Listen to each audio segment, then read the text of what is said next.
합심하여 참회 기도를 드리심으로 주일 예배 주님 앞에 드립니다. 함께 기도합니다.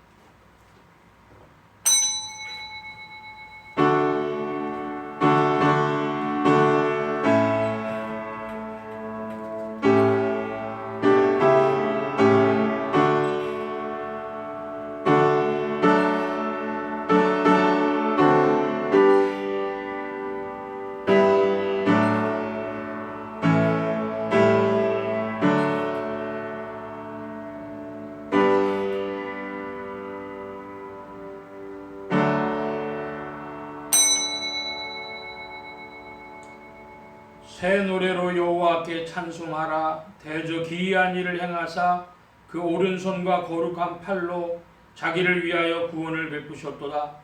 여호와께서 그 구원을 알게 하시며 그 의를 열방의 목전에 명백히 나타내셨도다. 저가 이스라엘 집에 향하신 인자와 성실을 기억하셨으므로 땅의 모든 끝이 우리 하나님의 구원을 보았도다. 아멘.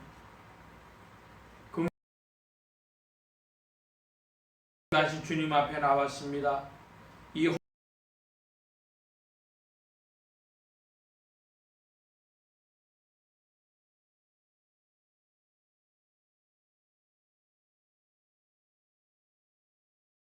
팔로 이끄시 을 누리며 이 아침에도 주님 앞에 나와 찬송을 부름드립니다. 하오나 지난 한 주간 동안 세상에 나가 살고 마음이 생각이 혼미한 가운데 있고 이미 죄악된 세상에서 상처를 입어 싸우니 모든 것을 용서하여 주시기를 기도하옵나이다. 주님의 뜻을 생각하나 세상에 매였고 영원한 세계를 바라보면서도 세속적인 것에서 헤어나지 못함을 용서하여 주시옵소서. 건강을 주셨건만 하나님의 일을 하지 못했고 물질을 주셨지만 좋은 일에 쓰지 못했습니다. 그처럼 귀한 시간들을 주셨건만 게을렀고 하나님의 뜻을 나티하게 주께서 이 민족에게 베푸신 은혜에 깊이 감사를 드리옵나이다. 그러하오나 그 거룩한 뜻을 이어받지 못하며 주님께서 우리에게 향하신 뜻을 다 이루어드리지 못하고 바로 나라를 사랑하지 못했으며 이 민족의 장래를 바로 염려하지 못했고 이기적인 생각과 자기중심적인 생각에 매여 어지럽히며 산 모든 죄를 용서하시고 하나님 앞에 욕돌린 것을 또한 용서하여 주시옵소서. 십자가의 보혈로 속량하시고 그 크고 놀라운 능력으로 새롭게 하여 주시옵소서. 지금은 하나님과 나만이 아는 죄를 생각하며 묵묵히 참회 기도를 계속합니다.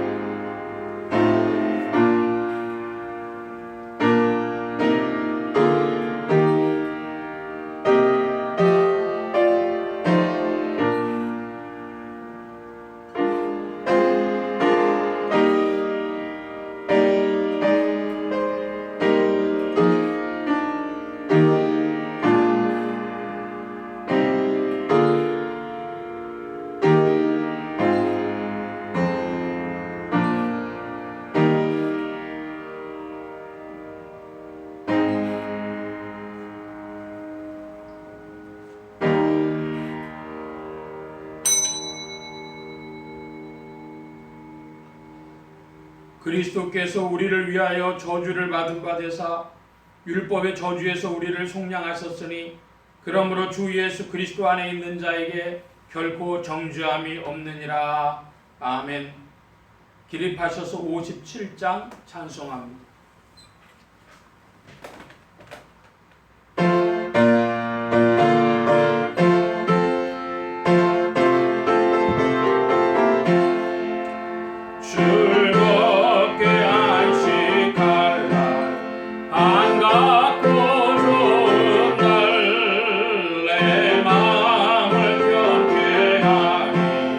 즐겁고 기쁜 날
교동문제 8번.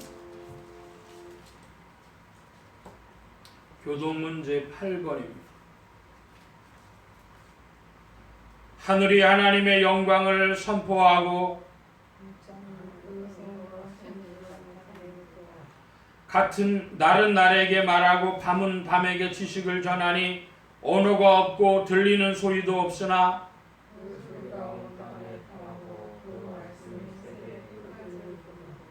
여호와의 율법은 완전하여 영혼을 소성케 하고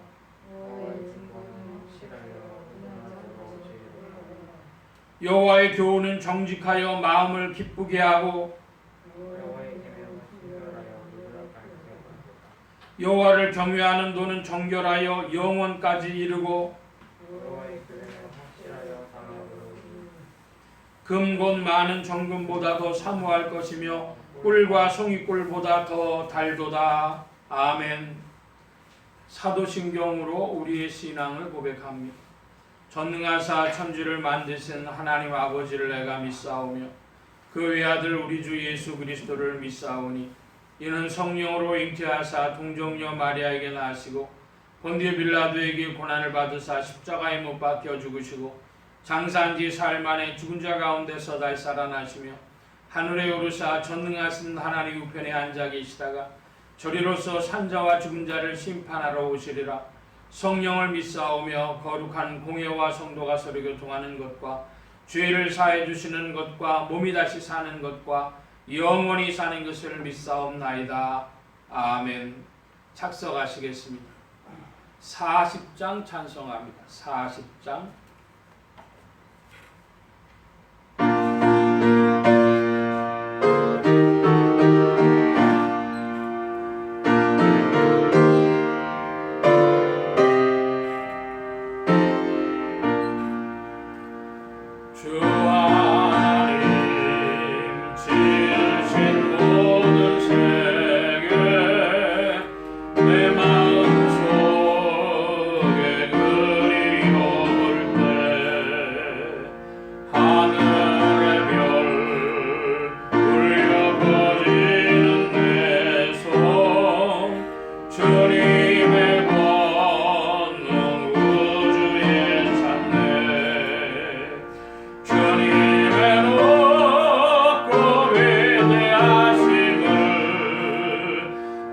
영원히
찬양하네.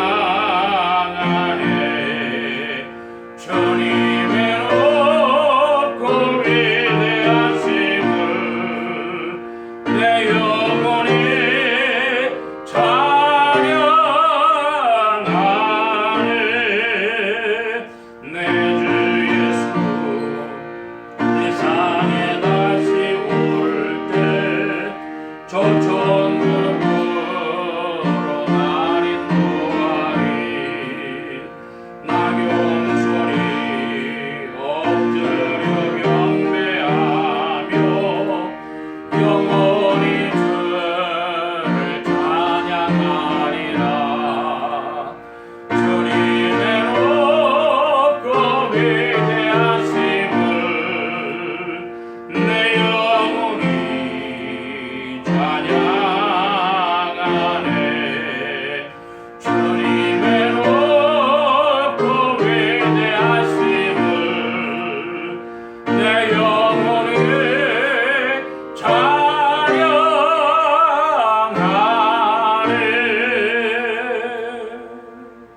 아멘. 43장 찬송.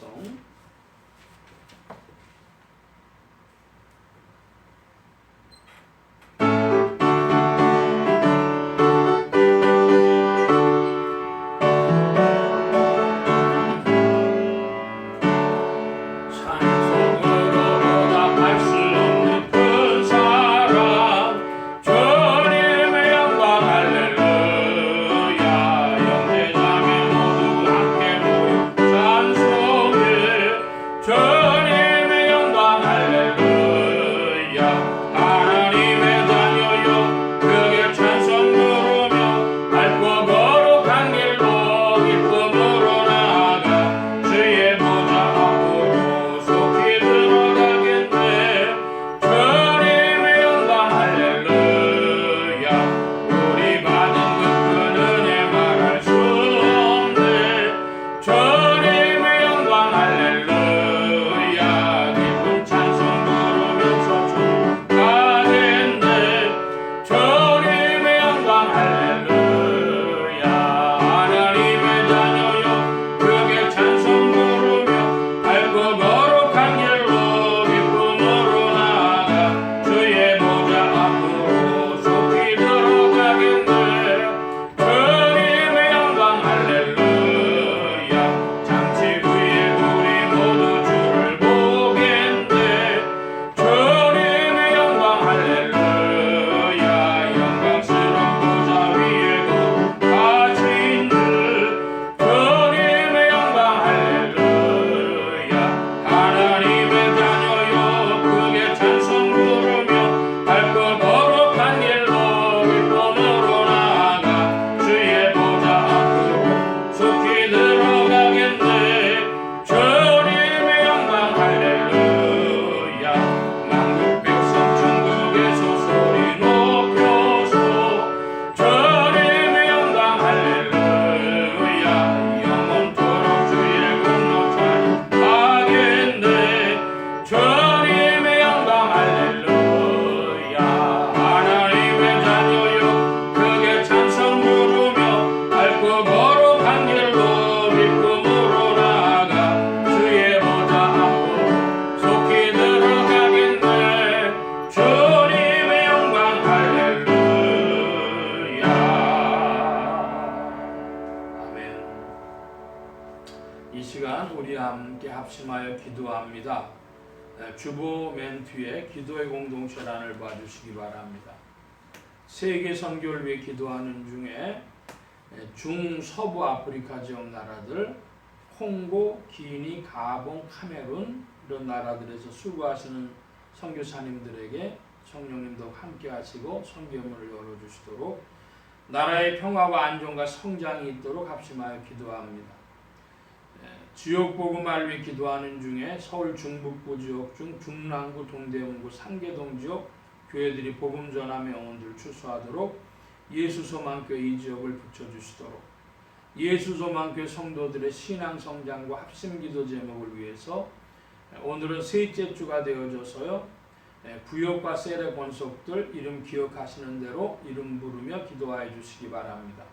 부족한 종 위에 기도해 주시기 바랍니다. 성령의 통치 아래 영육간의 강건함과 말씀의 충만함을 얻도록 또 모든 성대와 발성기관에 복을 주셔서 힘있게 유익하게 주의 말씀 증거할 수 있도록 우리 함께 합심하여 기도합니다. 각자 기도하시겠습니다.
만복의 근원 되신 하나님 감사합니다. 함께해 주셔서 주님의 크신 은혜 가운데 만물을 운행하시며 이제 새로운 봄의 기운들을 느껴가는 이때에 주의 크신 은혜를 찬양하며 주의 이름 부르오니 주님의 세계로 다스리시며 통치하시며 이끌어 주옵소서. 온 교회와 성도들이 주의 복음을 전하며 또한 주님의 사랑과 함께 전진하기를 사모하온데 특별히 이 시대에 선교의 사명 감당하는 주의 일꾼들 기억하여 주옵시고 중서부 아프리카 지역에서 복음 전하는 선교사님들 주께서 붙들어 주시고 선교의 문을 여시며 은혜 가운데 인도하여 주옵소서. 주님 함께하여 주시어서 이 시대의 한국교회가 복음 전파의 사명이 있는 줄 믿사오니 이 일을 위하여 대한민국을 부강케 하여 주옵시고 아버지 하나님 함께하여 주셔서 한국교회가 힘을 얻어 나아가는 또한 토대가 되어지도록 역사하시고 주장하여 주옵소서. 주님 함께하여 주셔서 한국 사회의 여러 가지 무거운 짐들 어려운 것들 주님 알고 계시오니 경제적으로 어려운 이들에게 긍휼을 베풀어 주옵시고 또 이 전염병으로 인하여서 많은 이들이 긴 시간 수고하고 있사오니 그들에게 긍휼을 베풀어 주시기를 구하옵나이다. 주님 함께하여 주셔서 우리의 심령 가운데 믿음을 더하여 주셔서 모든 염려와 두려움 주님 앞에 내려놓고 믿음이 더하여지는 큰 은혜가 있도록 역사하여 주시옵소서. 이 시간 시종에 주의 은혜를 구하며 의지하오니 주님을 찬양하는 기쁜 심령 더욱 되게 하여 주옵소서.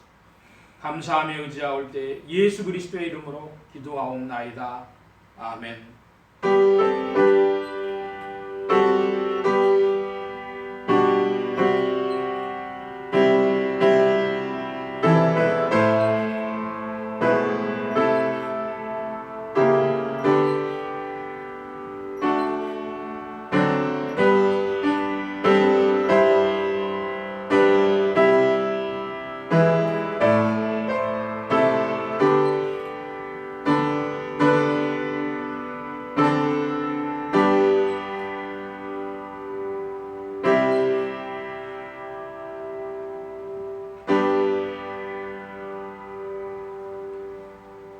오늘 우리에게 주신 하나님의 말씀 요한계시록 제7장 9절로 17절까지의 말씀 중에서 15절로 17절 14절로부터 17절 넉 절 말씀만 우리 교독해서 봅니다.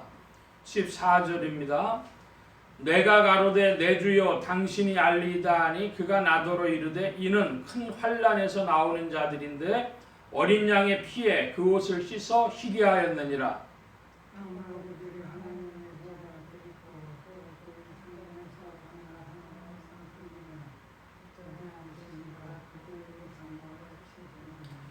저희가 다시 줄이지도 아니하며 목마르지도 아니하고 해나 아무 뜨거운 기운에 상하지 아니할지니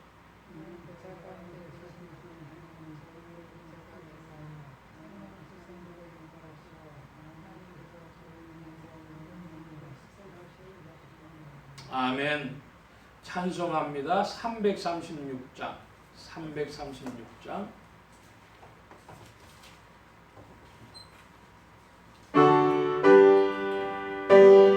들어와 나와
만복의 근원 되신 하나님 감사합니다.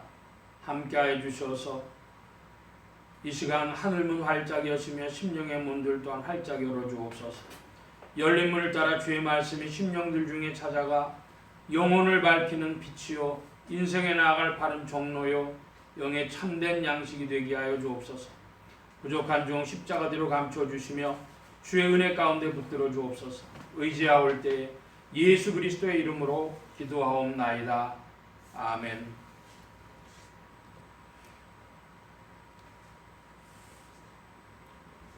할렐루야. 그리스도의 풍성하신 은혜와 사랑이 여러분과 늘 함께 하시기를 바랍니다. 오늘 이 아침에는 계시록 7장 9절로 17절까지의 말씀 가지고 성경과 우상 그리고 참장막이신 그리스도라 하는 제목으로 말씀을 나누고자 합니다. 지난주 예배 때 말씀드렸던 것처럼 이번 주에 그 성전과 장막 문제를 지난주에 이어서 살펴보는 중에 특별히 14절 이하가 그런 배경이 되는 말씀이 되겠습니다. 하나님의 권능으로 죽음에서 부활하신 예수 그리스도는 죄와 죽음과 저주 가운데 있는 인생들에게 의와 생명과 복의 근원이 되셨습니다. 이 예수 그리스도를 세상의 구주요 나의 주님이요 만유의 주제로 마음에 모시어 영접하는 자에게는 성령님께서 내주 동행 역사하셔서 그리스도를 섬기며 따르며 순종하는 자들에게 의와 생명과 축복이 실제가 되게 하십니다. 이 예수 그리스도는 첫째로 복의 근원이시요, 둘째로 큰 환난에서 우리를 구속하시는 이시요, 셋째로 성령의 열매로 천국 농사의 소출이 있게 하시는 분이십니다. 이 예수 그리스도는 우리의 거처, 우리의 참된 장막이십니다. 오늘 말씀의 중점입니다. 지난주 말씀은 요한계시록 제7장 9절로 17절로 능히 셀 수 없는 큰 물이 14절의 말씀이 주요 배경이 되었는데요. 능히 헤아릴 수 없는 큰 무리는 어린 양의 피에 그것을 씻어 희귀한 자들이다. 그리고 세례 요한은 유대교와 형식적 기독교의 성전 신앙을 넘어서는 복음을 증거한다. 즉 장막 치시는 하나님, 참장막이신 그리스도를 증거하고 있습니다. 셋째로 이 그리스도는 우리의 참 목자시며 위로의 주가 되신다. 이런 말씀을 살펴보았습니다. 이제 오늘 말씀은 조금 애둘러 가는 그런 말씀이 되겠는데 참장막이신 그리스도를 밝히기 위한 과정이 되겠습니다. 먼저 우리가 살펴볼 성경 구절인데 요한복음 제2장입니다. 144면으로 가봐 주시기 바랍니다.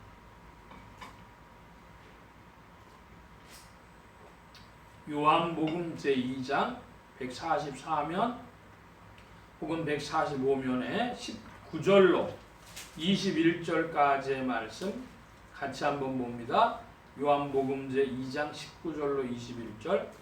예수께서 대답하여 가라사대 너희가 이 성전을 헐라 내가 사흘 동안에 일으키리라. 유대인들이 가로되 이 성전은 46년 동안에 지었거늘 네가 3일 동안에 일으키겠느냐 하더라. 그러나 예수는 성전된 자기 육체를 가리켜 말씀하신 것이라. 참된 성전은 무엇이냐? 그리스도가 참된 성전이시고 특별히 부활하신 그리스도의 몸이 그 참된 성전을 표현하는 것이다 하겠습니다. 그래서 내가 사흘 동안 일으키리라. 기독교인들은 대부분 들으면 이거 부활이구나 이렇게 이해를 합니다. 그런데 주님이 말씀하실 때 뭐라고 하셨냐 하면 영어에 보면은 어떤 단어들은 특별히 액센트가 2개 있는 것이 있어요. 일반적인 기독교인들이 요한복음 2장 19절 말씀을 보면 내가 사흘 동안에 일으키리라 이 부활의 강조점을 찍고 말씀을 이해합니다. 그런데 이 요한복음 2장 19절은 2가지가 다 액센트가 있습니다. 너희가 이 성전을 헐라. 성전 헐어버려라. 그리고 내가 사흘 동안에 일으키리라. 2가지가 다 액센트입니다. 예수님께서 첫 번째 액센트를 주셨던 너희가 이 성전을 헐라라고 하는 말씀은 AD 70년에 로마의 티투스 장군이 예루살렘을 공격해서 돌 하나도 돌 위에 남지 않는 상황이 되면서 성전이 헐어짐으로 이 말씀이 이루어졌습니다. 성전을 헐라고 하시는 것이 하나님의 뜻이다. 이 말씀에서 출발하려고 합니다. 자, 먼저 성경을 보는데요. 성경은 어떤 책이냐? 그러면 이 성경은요, 읽다가 어느 한 구절이 내 마음에 훅 들어와요. 어떤 이들은 성경을 보다가 빛을 받았다 하는 이들도 있고, 어떤 이들은 그 구정에 큰 감동이 있었다 하는 이들도 있고. 미국에 이민을 간 분인데 60년대 이민을 갔습니다. 그러니까 굉장히 한국인들도 없고 어려운 때인데 거기 가서 여러 가지 어려운 일들 했습니다. 접시도 닦고 막 이렇게 하면서 공부하는 중인데 빌립보서 4장 13절 내게 능력 주시는 자 안에서 내가 모든 것 할 수 있느니라. 그 구절이 자기한테 들어왔어요. 그래서 안지나 서나 어디 가든지 빌사일삼 하면서 열심히 생활을 해서 그 이민 생활에 정착을 했다. 그런 얘기도 듣습니다. 그러니까 성경은 개인적으로 이렇게 주어질 때에 신비성을 갖습니다. 참 그 암송하는 것도 깨닫는 것도 다 신비한 면이 있는데 김충기 목사님이라고 하는 분이 계셨어요. 지금도 살아계시나 모르겠습니다. 강남 강남 그 무슨 기도원인가 그런 데인데 수련원을 하시는, 지금 정확하게 이름을 잊어버렸습니다. 강남 중앙 침례교회의 담임 목사를 하시던 분인데, 이분이요 목회를 하시다가 은혜를 받아가지고 성경을 열심히 봅니다. 그랬더니 사진 찍듯이 성경이 기억되어서 창세기부터 요한계시록까지가 머리에 있는 거예요. 그래서 어디에서 몇 장 몇 절 몇 장 몇 절 하면서 칠판에다 글씨를 다 써가면서 그렇게 설교를 했습니다. 그래서 그 김충기 목사님한테 하나님이 주신 은혜가 특별하다. 그런데 그 김충기 목사님이 암송은 잘 안 하시더라고요. 근데 저는 그 성경을요 암송하는 목사님을 한번 만나뵌 적이 있습니다. 근데 재미난 건 그분은 개역 한글판으로 암송을 하셨어요. 그분이 원래 예수 안 믿던 분인데 갑자기 20살 때 실명이 됐습니다. 그래갖고 산에 올라가서 하나님한테 따졌더니 하나님이 개역 한글판으로다가 성경 말씀을 머리에 집어넣어 주셨어요. 그래서 그분이 나이 들어서 실명했기 때문에 그 점자책 읽는 것도 잘 몰라요. 그런 교육을 받아본 적이 없어요. 그래서 이분이 성경 말씀을 그냥 암송하는 거예요. 그럼 옆에 있는 사람들이 보고 놀라는 거죠. 이름이 현명철 목사님이시라고 하는 분인데, 저기 서울의 서대문구에 가면 유진상가라고 수십 년 동안 재개발을 하지 못하고 있는 그 상가 있는데 그 길 건너편에 교회가 있었습니다. 제가 그런 목사님을 만나뵌 적도 있어요. 참 성경은 신비한 책입니다. 성경이 보존되어지고 전달되어지는 것도 신기한데, 그 성경책이 없어질 거라고 얘기했던 프랑스의 유명한 그런 학자가 이제 18세기 이르러 가지고는 성경 같은 거는 그거는 맞지 않는 책이니까 없어질 것이다. 그랬던 그 사람의 집이 성경으로 가득 차고 성서 공회가 됐다. 뭐 그런 얘기도 있죠. 성경의 보존과 전달에서도 성경은 신기한 책입니다. 성경은 또 탁월한 책이기도 한데 어떤 면에서 탁월하냐? 개인적으로도 적용되어질 뿐 아니라 사회 원리가 들어있어요.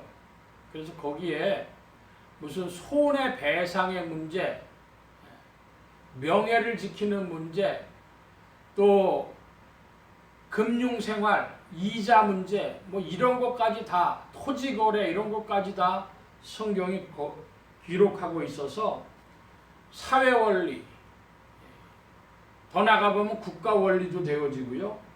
특별히 성경은 교회에서 공동체적으로 보는 책입니다. 창조와 부속과 심판을 우리에게 가르쳐 줍니다. 그러니까 창세기 1장 1절에 태초에 하나님이 천지를 창조하시니라, 그 한 구절만 사실은 믿어도요 자기 영혼에 주소가 생기는 거예요. 떠돌이가 아니고. 마지막 날에 온 인류를 심판하실 것이다. 최후의 심판이라고도 표현하고요, 백보자 대심판이라고도 표현하는 창조와 심판 사이에서 우리를 구속하시니가 그리스도십니다. 어떤 이들이 유대교와 기독교와 이슬람이 다 한 성경을 가지고 있다, 구약성경 같이 본다 그러는데요, 내용 전혀 다르죠. 유대교는 아직도 메시아가, 그리스도가 오시지 않았다 하는 것이고, 우리 기독교는 예수 그리스도께서 이 모든 걸 성취하신 분이시다 하는 것이고, 이슬람은 메시아가 있든 없든 중요하지 않습니다. 자기가 하는 일이 중요한 거예요. 그러니까 율법 종교죠. 성경은, 신구약 성경은 우리에게 그리스도를 가르쳐주는 탁월한 책입니다. 성경은 독특성이 있는데요. 예를 들어 불경이라는 경전이 있어요. 그 불경은 보면은요, 반야신경은 한 장짜리예요. 또 금강경은 한 권짜리예요. 근데 화엄경은 60권짜리 판본도 있고 80권짜리 판본도 있어요. 중요한 건 그게 다 동일하다는 겁니다.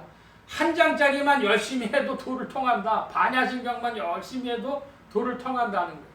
그 왜 그렇습니까?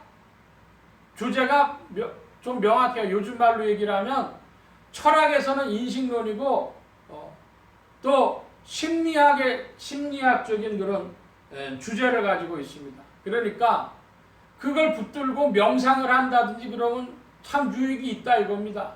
그러니까 21세기에는요, 이 불교의 책들을 사람들이 많이 볼 거예요.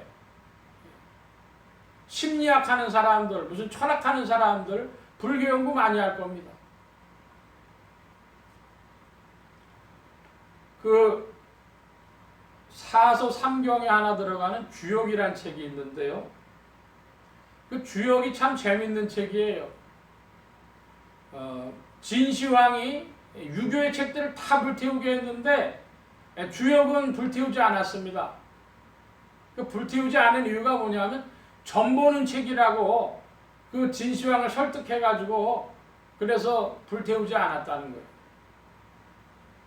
이 주역을 해석을 하는데요, 두 가지로 해석을 합니다. 의리적 해석을 하고 상수적 해석을 한다 그래요. 이게 무슨 말이냐 그러시겠죠? 한마디로 상수적 해석이라고 하는 건 점 보는 거고요, 의리적 해석이라고 하는 건 자기 수양을 한다는 겁니다. 그 주역의 17번째 괴가 수천수라고 하는 그런 괴인데, 그 수천수괴라고 하는 건 한마디로 재수가 좋다는 겁니다. 아주 형통하다는 거예요. 그랬는데 목강이라고 하는 사람이 자기 인생을 점을 봐가지고 수천수가 나오니까 내가 하늘을 속일 수 없다. 내가 이런 거를 받을 수가 없다. 그래가지고 자살을 했어요. 아니 좋고 형통한 괴가 나오는데 왜 자살합니까? 일반 사람들 생각 못할 이야기지만 주역을 통해서는 뭘 해야 되냐면 자기 수양을 해야 된다는 겁니다. 그러니까 내가 그렇게 좋은 걸 받으려고 하면 내 인격이 그만해야 되는데 내가 그만한 그릇이 될 수가 없으니까 그만한 그릇이 안 되는데 그 복을 받으면 횡령을 하는 거거든요. 그러니까 난 그만한 그릇이 못 돼. 그러고 자살했다는 거예요. 이런 독특성들이 있죠. 그런데 성경의 독특성은 거기에 있지 않습니다. 성경 어떤 독특성을 가지고 있느냐? 그러면 신약의 복음서를 보면 마태, 마가, 누가, 요한이 다 복음서예요. 예수님 이야기입니다. 그런데 예수님 이야기를 하는데 강조점들이 다 달라요. 관점들이 다 달라요. 유대인의 관점에서 유대인들 들으라고, 이방인들 들으라고, 로마인 들으라고, 그리고 신령한 사람들 들으라고 관점이 달라요. 그래서 어디는 전혀 이런 얘기가 빠져 있고, 예를 들면 마태복음엔 동방박사 이야기가 들어가 있지만은 요한복음에는 예수님 출생한 얘기부터 아무것도 없어요. 바로 들어가요. 관점이 차이가 있다 이겁니다. 그런데 뭐에도 차이가 있느냐? 그러면 구약의 역사서에도 차이가 있는데 사무엘상하, 열왕기상하, 역대상하를 보면 계속 다윗, 솔로몬 얘기가 계속 반복돼. 이거 왜 똑같은 얘기 이렇게 여러 번 써놨나? 거기에 관점의 차이가 있고, 관점의 차이가 있다고 하는 것은 강조점이 있고 갈등이 있고 그 메시지가 있다는 거예요. 하나님의 말씀, 성경 말씀, 그것은 개인적으로도 적용되어지고 교회적으로도 적용되어지고 교회 공동체적으로도 적용되어지고 또 국가와 사회에도 적용되어지고 창조에서 심판까지 적용되어지는데 상이한 관점을 우리에게 보여주는 아주 특별한 책입니다. 그리스도의 계시가 그러므로 이 안에 녹아 들어가 있는 것입니다. 네 개의 이제 우상에 대해서 말씀드리겠습니다. 좀 건너뛰는 감이 있는데 성경을 얘기하다가 성경을 볼 때 사람들이 어디서 걸려 넘어져서 눈이 멀어가지고 성경이 안 보이는가 이제 그 얘기를 하는 겁니다. 다윗을 볼 수 있는 눈, 솔로몬을 보는 눈, 그리고 제사장을 보는 눈, 성전을 보는 눈, 이 네 가지 것에 대해서 눈에서 비늘이 떨어지듯이 보여지지 않으면 성경은 도무지 말씀하지 않습니다.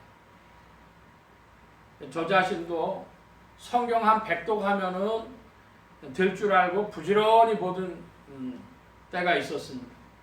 우리나라에서는 예수고 총공회라고 아마 성도님들은 합동통합 순복음 이런 것만 아니까 예수교 총공회 못 들어보신 분들도 많을 거예요.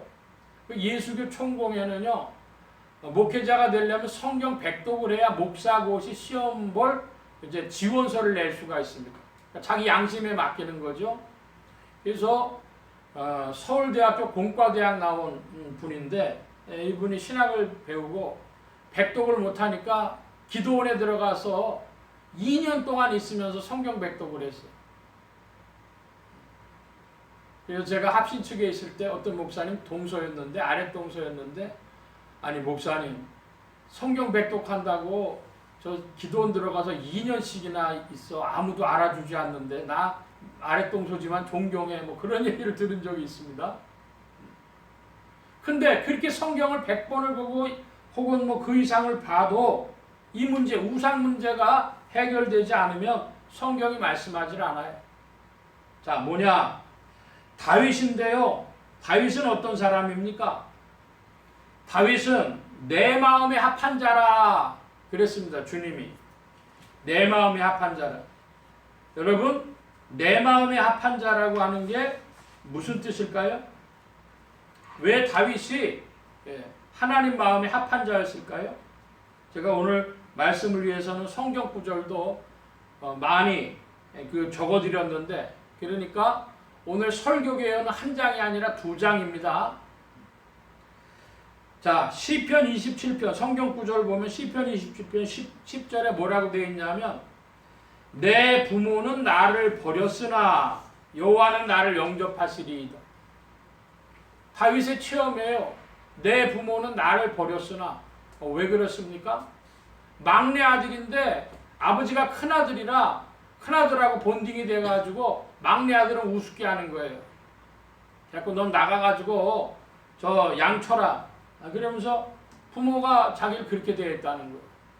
상처받은 마음이죠. 그런데 두 번째로는 결혼해요. 근데 왕이 될 이 사람의 결혼이 우습기 짝이 없어요.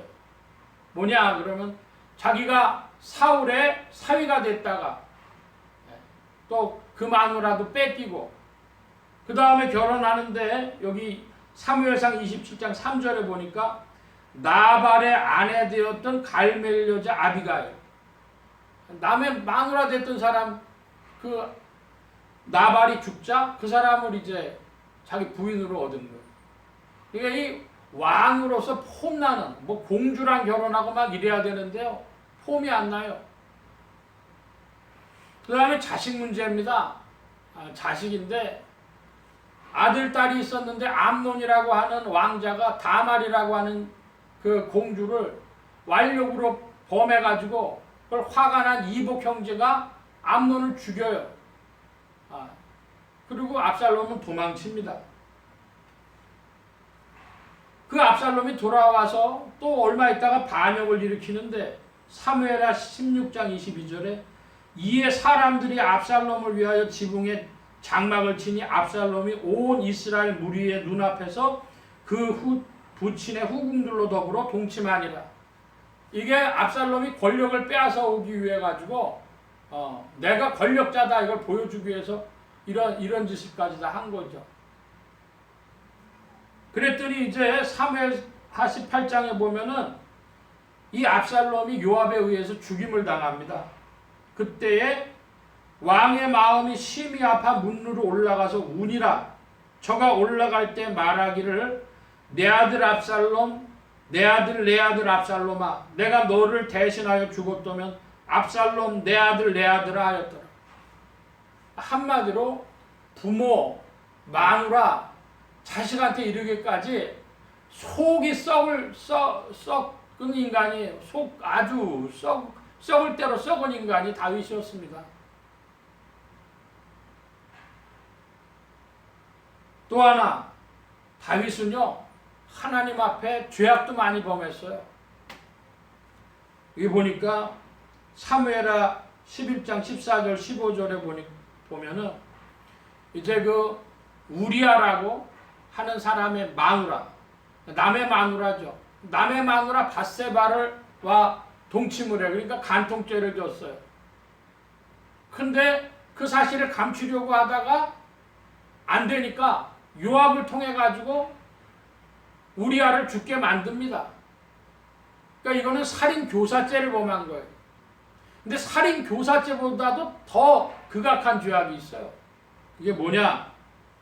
배신인데요. 사무엘하 11장 14절 15절에 아침이 되매 다윗이 편지를 써서 우리아의 손에 붙여 요압에게 보내니 그 편지를 써서 이르기를 너희가 우리아를 맹렬한 싸움에 앞세워 두고 너희는 뒤로 물러가서 저로 맞아 죽게 하라 하였더라.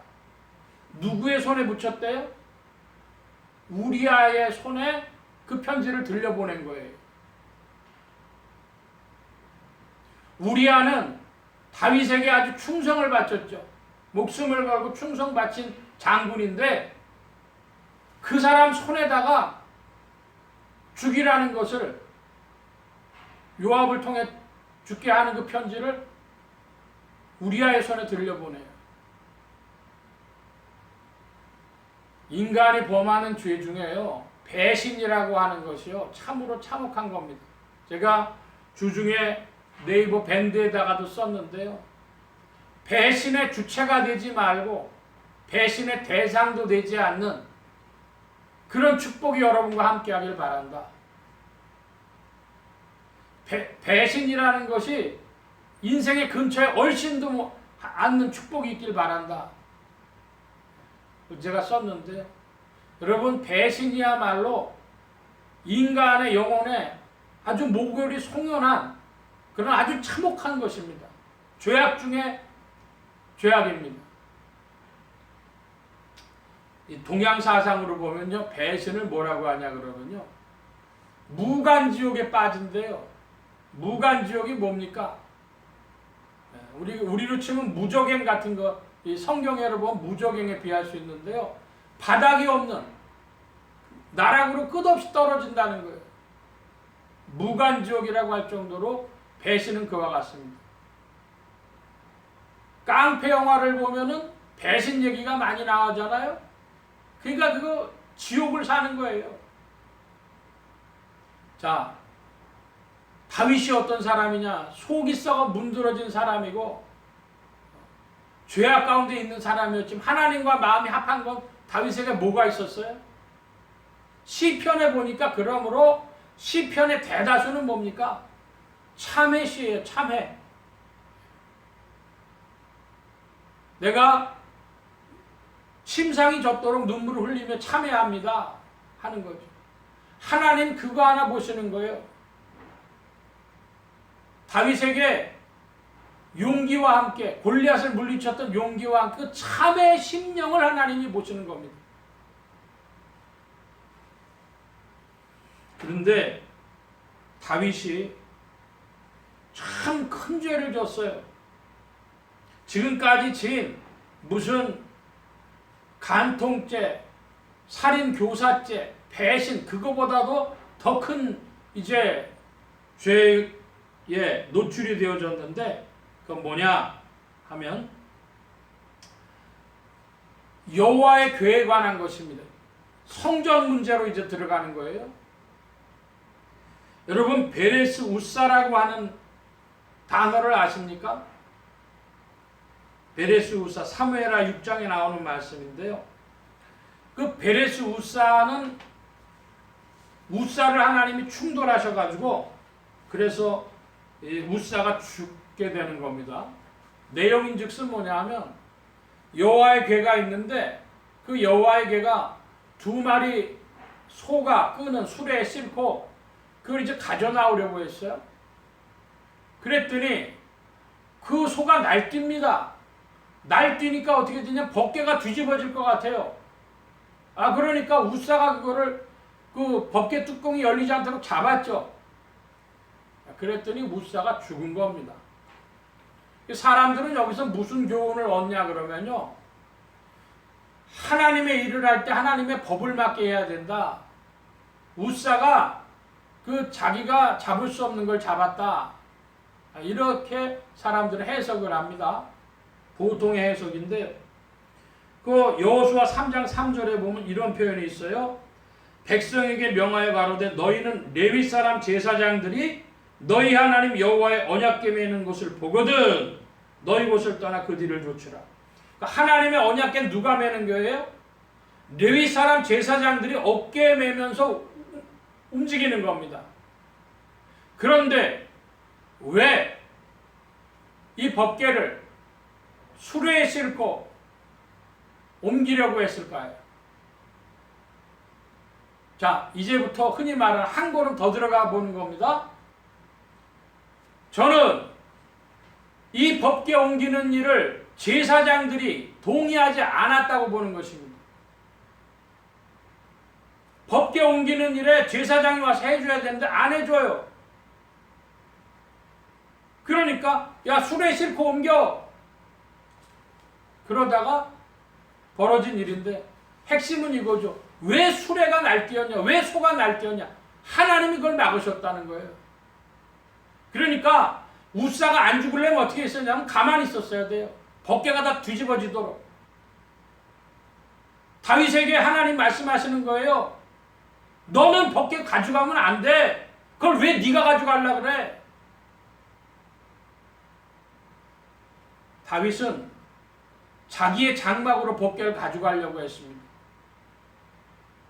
이게 무슨 말이냐? 그러면 우리가 그 당시에 유대 사회를 생각을 해야 됩니다. 다윗이 왕으로 등극을 하는데 하나님이 수도조차 지명을 안 하셨어요.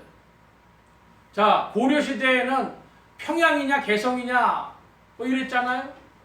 그런데 이제 조선시대로 들어오면서 한양이냐 계룡산이냐 뭐 이렇게 됐단 말이에요. 어디를 수도로 하느냐. 근데 하나님 말씀 안 하시니까 다윗이 어떻게 했냐, 여부스 땅을 점령을 하고 거기를 갖다가 다윗성이라고 하면서 예루살렘이라고, 예루살렘 자리를 이제 수도로 정하는 겁니다. 근데 뭐가 있어야 되냐면 성전이 거기 있어줘야 돼요. 그래야 사람들이 몰려오죠.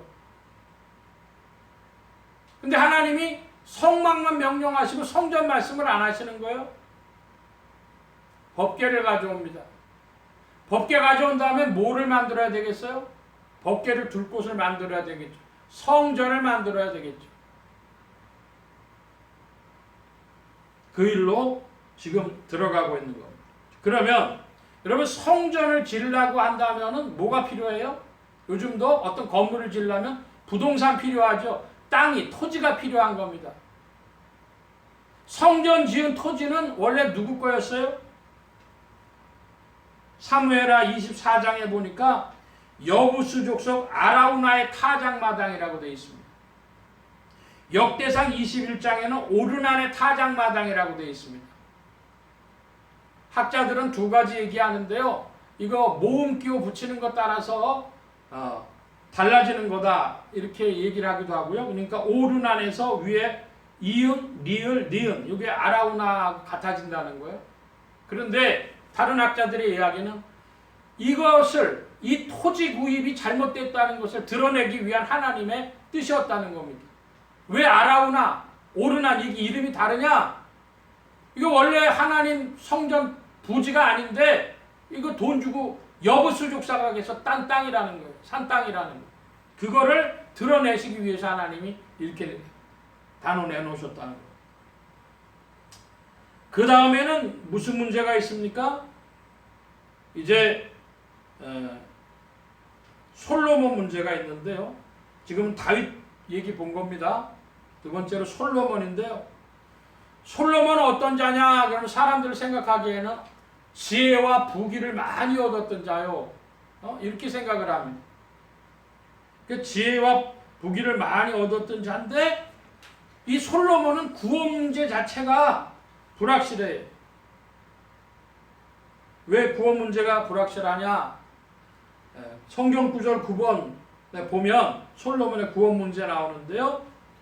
열왕기상 11장 9절로 11절에 보면 10절에 보면 솔로몬이 마음을 돌이켜 이스라엘 하나님 여호와를 떠남으로 여호와께서 저에게 진노하시니라. 여호와께서 일찍이 2번이나 저에게 나타나시고 이 일에 대하여 명하사 다른 신을 좇지 말라 하셨으나 저가 여호와의 명령을 지키지 않았으므로. 여러분, 우리가 왜 구원받죠? 회개함으로 구원받는 것이죠. 그리스도 앞에서 회개함으로 구원받는데 이 솔로몬은 회개했다고 하는 그 다음 구절이 없어요. 그래서 구원 문제가 불명확해서 신학자들 사이에 논쟁이 됩니다. 그래도 구원받았을 것이다. 구원받지 못했을 것이다. 특별히 이제 솔로몬의 죄가 있는데 솔로몬의 죄는 뭐냐? 솔로몬은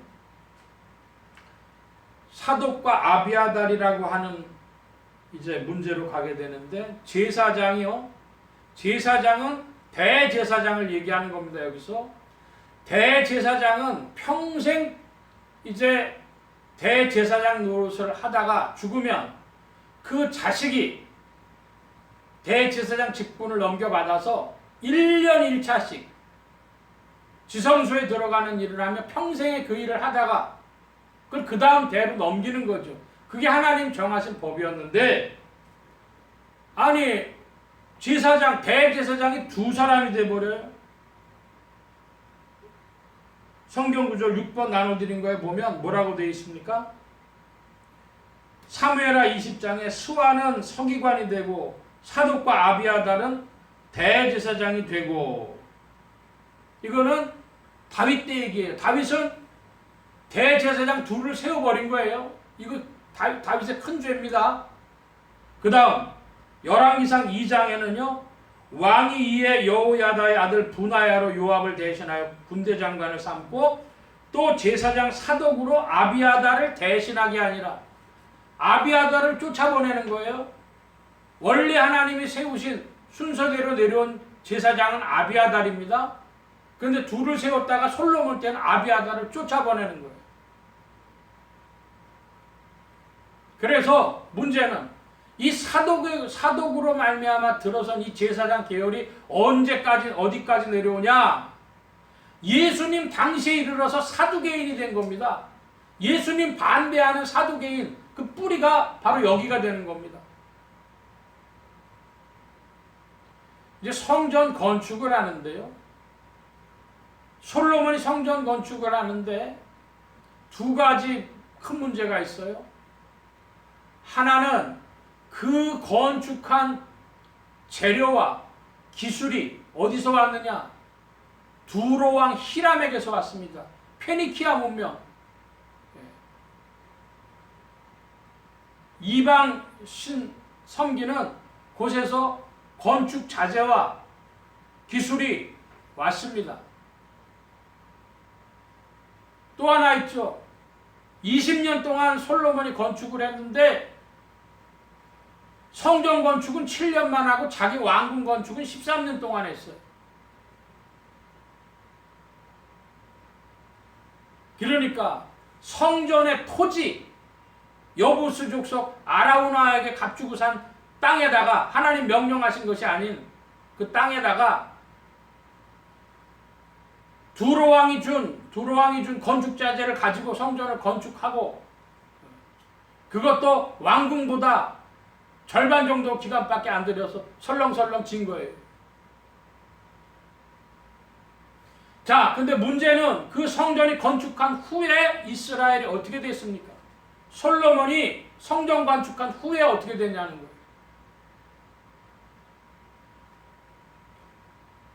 솔로몬의 아들 때에 이스라엘은 분열합니다. 또 우상숭배가 들어와가지고 이스라엘이 하나님 떠나가는 길을 본격적으로 걷기 시작합니다. 그게 언제부터예요? 성전 건축하고 나서.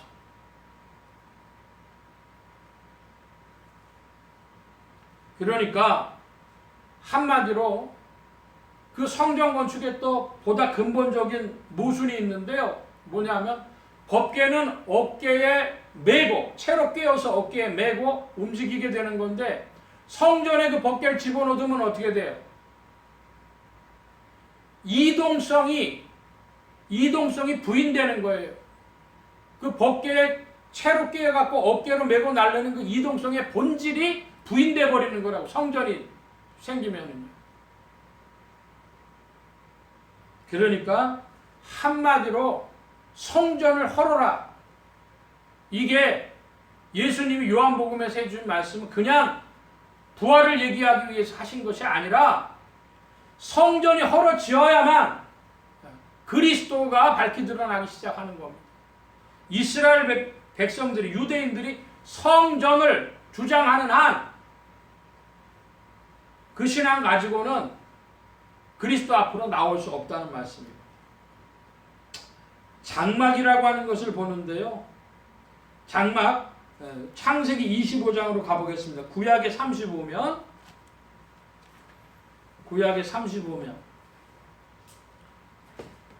창세기 25장, 아주 단순한 구절인데요. 창세기 25장 27절입니다.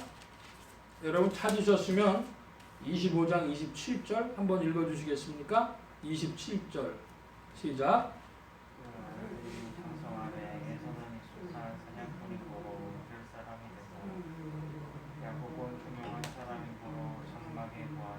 예, 야곱은 종용한 사람인 거로 장막에 거하니 그랬습니다. 종용하다는 게 무슨 뜻이에요? 순종적이고 사람이 부드럽고 조용한 사람이라는 야곱의 그 표현을 이 창세기 25장의 표현으로 보면 종용한 사람이었기 때문에 장막에 거했다 그럽니다. 조용하고 순종적인 사람이었기 때문에. 여러분, 장막은 뭘 생각하냐 하면은요, 몽골 사람들의 게르를 생각하면 됩니다. 거기가요, 그 안에서 사람들이 다, 식구들이 다 같이 거하고 그러는 거예요. 그러니까 그 장막 안에서는요, 떠들면 어떻게 되겠어요? 너무 떠드는 사람, 남 피해주겠죠. 그러니까 장막 안에서는요, 평안히 쉬어야 됩니다. 조용히 있어야 되는 겁니다. 그리고 거기서 함께 거주하고 동거, 같이 사는 거죠. 장막의 뜻은 그런 것입니다. 안식과 평안, 거주, 동거를 말합니다. 자, 이제 오늘의 교훈으로 들어가 봅니다. 성전에 대한 눈을 뜨지 못하면, 성전을 헐어버려야 되고 없애버려야 된다. 그 눈을 뜨지 못하면 구약적 율법주의를 벗어나지 못합니다. 주님이 그래서 AD 70년에 돌 위에 돌 하나도 넘지 않게 다 뜯어버리셨는데도 아직도 그 뜻을 알지 못하니까 벗어나지 못하고 있어요. 이제 더 중요한 사실인데요.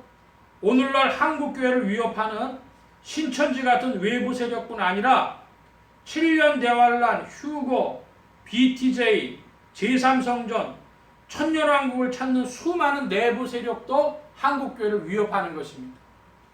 조금 설명을 드려야 될 것 같습니다. 제가 말씀드린 적이 있습니다. 휴거 없다. 휴거란 없다. 7년 대환란도 없다. 천년왕국도 없다. 모두 잘못된 것이냐? BTJ, Back to 예루살렘, Back to the 예루살렘, 예루살렘으로 돌아가자는 운동. 그럼 예루살렘 돌아가서 또 뭐 할 거냐? 거기다 제3성전을 짓는다는 거예요. 여러분, 그 말 자체가 사기입니다. 제3성전이 아니에요. 첫 번째 성전은 솔로몬 성전이었고요. 두 번째 성전은 수룹바벨 성전이었고요. 세 번째 성전이 헤롯 성전이었습니다. 그러니까 짓는다면 네 번째 성전이 됐는데 사자를 그 사람들도 안 좋아해요. 상을 좋아하니까 제3성전이라고 말을 하는 겁니다. 제3성전이 지어지면 무슨 일이 온다고 생각하냐? 그게 예수님 재림하는 이제 종말의 시기라는 것이죠. 그래서 제3성전이 지어진 다음에 뭘로 들어간다는 거예요? 대환란을 겪고 난 후에는 천년왕국이 이어지는 세상이 나오는데 그 천년왕국은 유대인들이 다스리는 세상이 되거나 혹은 14만 4천이 다스리는 세상이 되거나 그 천년왕국 때문에 제3성전이 또 지어져야 된다. 그러니까 제3성전을 보는 두 가지 관점인데요. 한 부류는 제3성전이 지어져야 예수님이 오신다는 것이고 제3성전을 지어서 천년왕국을 준비해야 된다는 것이고 두 관점의 차이가 있지만 어쨌든 제3성전 지은다는 거예요. 여러분 그런 사람들 없는 것 같죠? 아마 좀 놀랄 사람이 있을지도 모르는데요. 인터콥이라 그래가지고 BTJ 열방센터 그 상주에서 코로나 전염병 많이 나온 그 사람들은 말할 것도 없고 모두 있냐 하면 젊은 사람들이 많이 좋아하는 다윗의 장막이라고 하는 그런 앨범이 있습니다. 노래들이 쭉 나와요. 스캇 브레너라고 하는 목사가 있는데 그 스캇 브레너는 미국인이면서 한국에서 오히려 목회를 하는 사람입니다. 레위지파라고 불러요. 그러면서 뭐가 하나 된다고 해야 되냐 하면 모세의 성막과 다윗의 장막이 하나가 될 때 기도하는 집이 완성된다. 이 사람 뭘 좀 아는 거예요. 뭘 좀 아는데 뭐냐면은 그거 유대교적으로 접근하는 겁니다. 그래서 레위지파라는 말도 쓰는 거예요. 스캇 브레너 같은 사람들의 그 찬양 들어보면 어떻습니까? 바꿔 표현할까요? 깊은 임재. 많은 사람들이 다 깊은 임재를 체험해서 좋습니다 그러는 거예요. 그게 바로 오늘 한국교회 아닙니까? 신천지만 무서운 게 아니라 BTJ를 감싸고 도는 한국교회 지도자들, 다윗의 장막의 노래를 들으면서 깊은 임재를 느끼는 젊은이들이나 성도들, 다 성전에서 빠져나오지 못한 자들입니다. 이제 말씀을 정리하고 마치려고 합니다. 여러분, 이 BTJ 운동이나 혹은 인터콥이라는 게 인터코퍼레이션인데요. 그러니까 국제적인 기업이라는 뜻이잖아요. 이 사람들이 뭘 내세우겠어요? 기업해서 돈도 많이 벌고 선교도 많이 하자. 이거 내세우는 거예요. 그러므로 오늘날 이단들은 다 뭘 내세웁니까? 선교와 축복을 내세웁니다. 말씀을 정리합니다. 여러분 오늘 우리에겐 축복이 필요합니다. 이 지상에 살면서 축복이 필요하지 않은 사람 있어요? 아무도 없어요. 성경이 우리에게 축복받는 비결을 말씀합니다. 여러분 어떻게 하면 축복받을까요? 에베소서 말씀을 보겠습니다. 신약 에베소서 제6장 신약의 316면입니다. 316면 에베소서 제6장 1, 2절인데요. 2, 3절인데요. 제가 2절을 봅니다. 여러분 3절 봐주시기 바랍니다. 내 아버지와 어머니를 공경하라. 이것이 약속 있는 첫 계명이니. 예, 내가 잘 되고 땅에서 잘 장수하리라. 여러분 축복받는 건데 축복받는 비결이 뭐라는 거예요? 부모님 잘 공경하라고요. 효도하라고요. 그런 복 주신대요. 딴 데 있는 것이 아니고 이 효도하는 거 더 나가보면 어디까지 나갑니까? 웨스트민스터 신앙 고백에는요. 이것을 해석을 했는데요. 보면 이웃 사람하고 좋은 관계 갖는 거. 그것도 부모님 공경하는 겁니다. 더 나가서 자기를 키워준 나라. 우리가 조국이라고도 하고 모국이라는 말을 쓰잖아요. 그러니까 자기를 키워준 사회를 잘 섬기는 것도 부모님 공경하는 일. 나를 키워준 이 나라를 잘 섬기는 것도 부모님 공경하는 일에 속한다는 거예요. 여러분 우리가 축복이 필요합니다. 하나님 말씀대로 제일 먼저는 뭐예요? 부모님 공경하고 해석적으로 더 나가보면요. 사회와 국가에 봉사하는 사람 그런 사람이면 하나님 복 주신다는 겁니다. 두 번째로 오늘도 우리는 큰 환난 가운데 있습니다. 7년 대환란이 아니라 큰 환난 가운데 있는 거예요. 환난은 어디서 옵니까? 환경에서도 옵니다. 전쟁, 기근, 사망 이런 곳에서 오고 또 죄악의 세상에서도 양심을 찌르며 옵니다.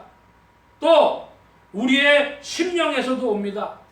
슬픔과 외로움, 두려움과 염려, 욕망과 분노 이런 것들로 우리 심령에서도 옵니다. 여러분 2021년 3월 달에 일본에 대지진이 찾아온다고 해서 7년 환란이 시작되는 게 아니에요. 큰 환란에 늘 있는 큰 환란의 일부인 것입니다. 여러분 오늘도 우리가 큰 환란 살아가고 있는 걸 기억하시기 바랍니다. 셋째로 주님과 천국 농사를 열심히 지어 천국 창고에 드릴 소출이 있는 자들이 되어야 하겠습니다. 우리는 날마다를 살아갈 때에 주님이 뭐라고 하십니까? 한날의 수고는 한날의 족하다고 했습니다.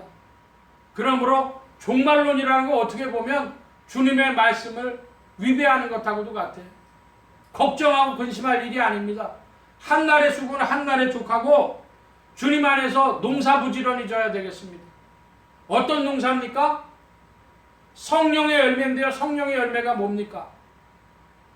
사랑, 희락, 화평, 인내, 자비, 양선, 충성, 온유, 절제 그런 여러분의 내면에 성령께서 이끌어주시는 열매들인데 인격의 열매들인데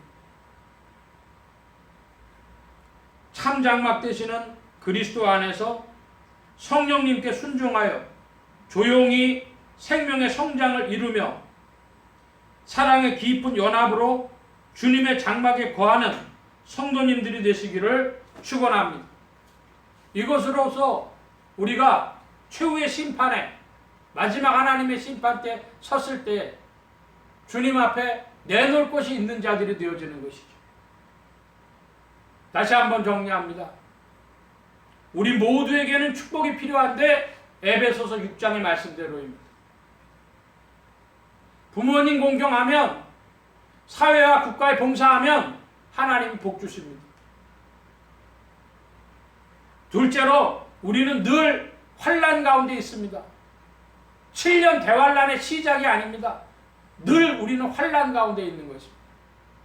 예수 그리스도의 피로 이 환난 가운데서 일어난 사람들이 씻음을 받은 사람들이 능히 셀 수 없는 큰 물이라고 성경은 말씀했습니다.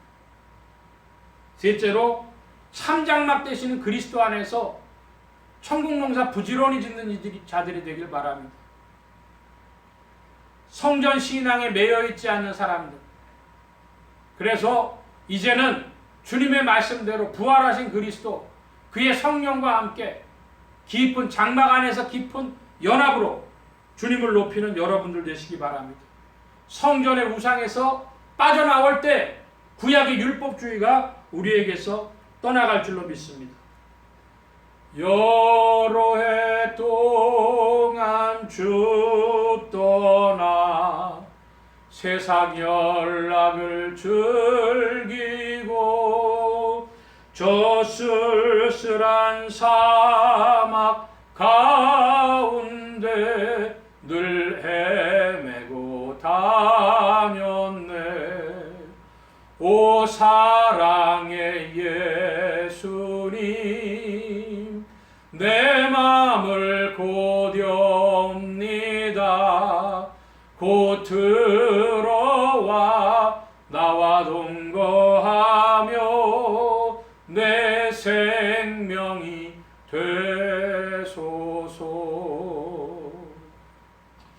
저는 전하였고 여러분은 들으셨습니다.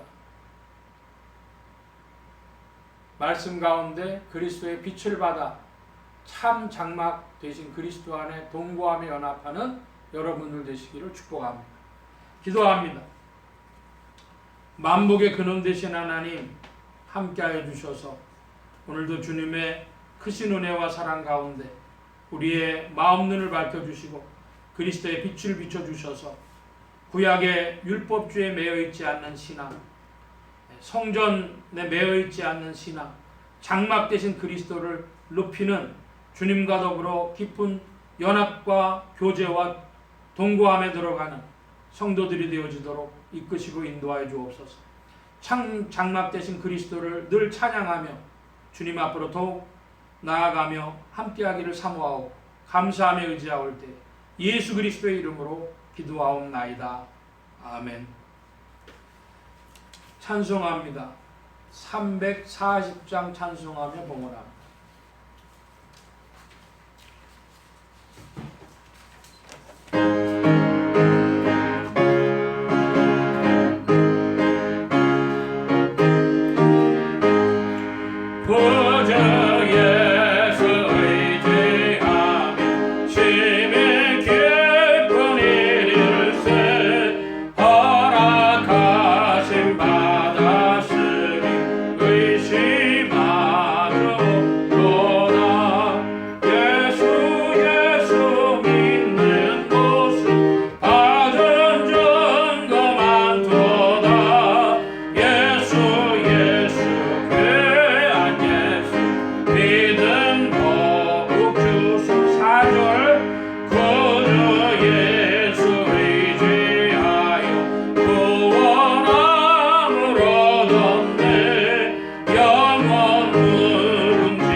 기도합니다. 각자 받으신 말씀 붙잡고 기도하시고 성령님 한 주간 인도하여 주옵소서. 기도하시기 바랍니다. 소원 기도의 제목 있으신 분들이나 아픈 곳 있으신 분들 가슴에 손 얹고 기도하시기 바랍니다. 말씀 받은 영혼들 위해 주의 손길을 나타내 주신 줄 믿습니다. 각자 기도합니다.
만복의 근원 되신 하나님 감사합니다.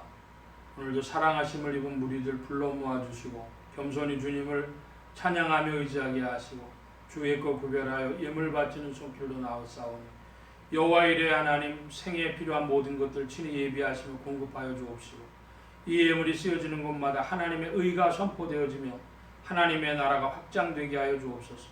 온 교회와 성도들로 인하여 주님 영광 받으시며 은혜로 후히 베푸신 구하 올 때 예수 그리스도의 이름으로 기도하옵나이다. 아멘. 특별한 교회 소식은 없고 시간이 좀 간거로 바로 448장 찬송합니다.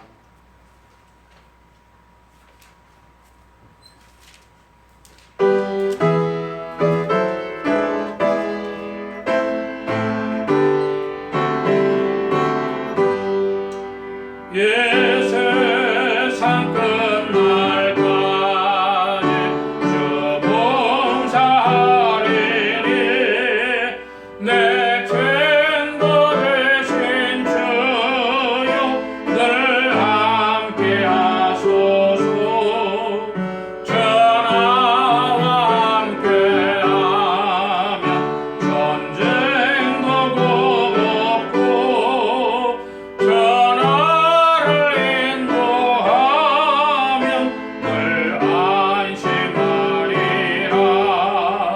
나 주를 따를 때에 주 약속하신 곳 그 영광 중에 모두 이루어 주소서. 주님의 뒤를 따라 섬기며 살리니 그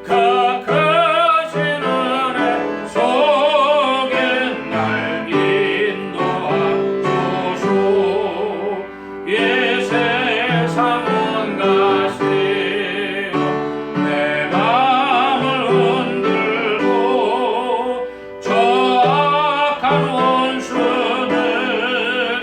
안팎에 있으나 주 나를 돌아보사 내 방패 되시고 내 옆에 계신 알게 하소서. 저 영광 빛난 곳을 주 허락했으니 그 허락하신 곳을 늘 사모합니다. 끝까지 쉬지 않고 주 따라가리니 주 넓은 사랑 안에 늘 인도하소서.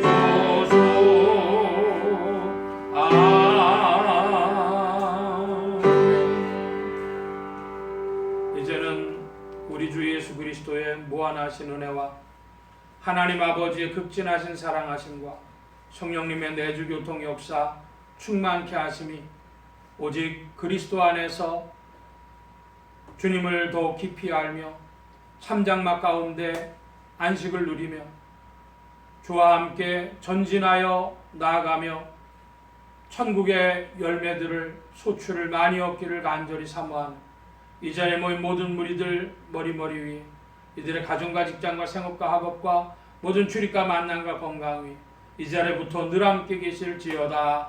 아멘.